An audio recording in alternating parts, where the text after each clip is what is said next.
Halo teman-teman semua, semoga dalam keadaan sehat. Pada kesempatan ini, kami akan mempresentasikan materi tentang integrasi perencanaan sumber daya manusia dengan perencanaan bisnis.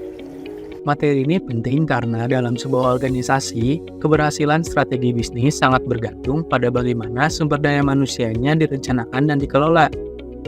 Kami harap penjelasan ini bisa mudah dipahami dan memberi gambaran utuh, terutama bagi kamu yang belum pernah memahami apa itu perencanaan SDM. Yuk disimak. Untuk slide pertama ini, pengertian perencanaan SDM. Perencanaan sumber daya manusia adalah proses memastikan organisasi memiliki tenaga kerja yang tepat, baik dari segi jumlah maupun kualitas. Intinya, perusahaan tidak hanya membutuhkan banyak orang, tetapi orang yang kompeten dan sesuai dengan kebutuhan organisasi.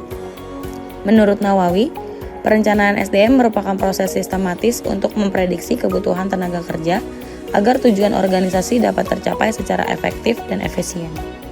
Perencanaan bisnis adalah proses menentukan arah, tujuan, serta strategi usaha yang akan dijalankan perusahaan. Perencanaan ini menjadi pedoman utama dalam pengambilan keputusan, baik jangka pendek, menengah, maupun jangka panjang. Sederhananya, perencanaan bisnis menjawab pertanyaan, perusahaan ingin kemana dan bagaimana cara mencapainya. Nah, ini pentingnya integrasi SDM dan bisnis. Integrasi perencanaan SDM dengan perencanaan bisnis menjadi hal yang sangat penting. Strategi bisnis yang baik tidak akan berjalan maksimal jika tidak didukung oleh SDM yang sesuai. Ketidaksesuaian SDM dapat menyebabkan kinerja menurun, pemborosan biaya, dan kegagalan mencapai target perusahaan. Integrasi ini dimulai dari perencanaan strategis organisasi, yaitu visi, misi, dan tujuan jangka panjang. Menurut J. Salusu, visi merupakan gambaran kondisi ideal organisasi di masa depan. Agar visi tersebut tercapai, perusahaan harus menyiapkan SDM yang mampu mendukung strategi organisasi sejak awal. Untuk peran filosofi perusahaan dalam SDM, filosofi perusahaan berperan penting dalam pengelolaan SDM karena menjadi dasar budaya kerja. Perusahaan yang menerapkan prinsip non-diskriminatif akan memberikan kesempatan berkembang yang adil bagi seluruh karyawan. Lingkungan kerja yang sehat dan saling menghargai akan mendorong peningkatan kinerja SDM. Pengaruh lingkungan bisnis terhadap SDM. Perencanaan SDM juga sangat dipengaruhi oleh lingkungan bisnis. Perubahan ekonomi, teknologi, persaingan, dan regulasi pemerintah menuntut SDM yang adaptif. Oleh karena itu, perusahaan harus mampu memprediksi perubahan agar SDM tetap relevan dengan kebutuhan bisnis. Integrasi SDM dengan rencana operasional. Pada tahap rencana operasional atau RENOP, strategi bisnis mulai diterjemahkan menjadi kegiatan nyata. Di tahap ini, perusahaan menentukan jumlah SDM dan kompetensi yang dibutuhkan di setiap bidang kerja. Integrasi yang baik akan membuat operasional perusahaan berjalan lebih efektif dan efisien. Audit SDM sebagai dasar perencanaan.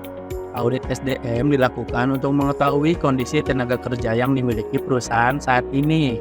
Melalui audit ini, perusahaan dapat mengidentifikasi kelebihan dan kekurangan SDM. Hasil audit menjadi dasar dalam pengambilan keputusan seperti penempatan ulang dan pengembangan karyawan. Implementasi perencanaan SDM tahunan. Dalam perspektif tahunan, perencanaan SDM diimplementasikan melalui kegiatan nyata. Kegiatan tersebut meliputi rekrutmen, penilaian kinerja, dan pengembangan SDM. SDM yang berkualitas akan berpengaruh langsung terhadap produktivitas dan pencapaian laba perusahaan. Perencanaan SDM sebagai pengambilan keputusan. Perencanaan SDM pada dasarnya merupakan proses pengambilan keputusan manajerial. Manajemen harus memilih alternatif terbaik melalui identifikasi masalah, analisis data, dan evaluasi hasil. Karena bersifat strategis, keputusan terkait SDM harus dilakukan secara matang dan rasional. Keputusan terprogram dan tidak terprogram. Dalam manajemen SDM, terdapat keputusan terprogram dan tidak terprogram. Keputusan terprogram bersifat rutin, sedangkan keputusan tidak terprogram bersifat kompleks dan strategis. Oleh karena itu, dibutuhkan manajer yang kompeten agar keputusan yang diambil tepat dan efektif. Sebagai kesimpulan untuk materi kali ini, perencanaan SDM merupakan bagian strategis dari perencanaan bisnis. Integrasi keduanya mampu menciptakan efisiensi, daya saing, dan keberlanjutan organisasi.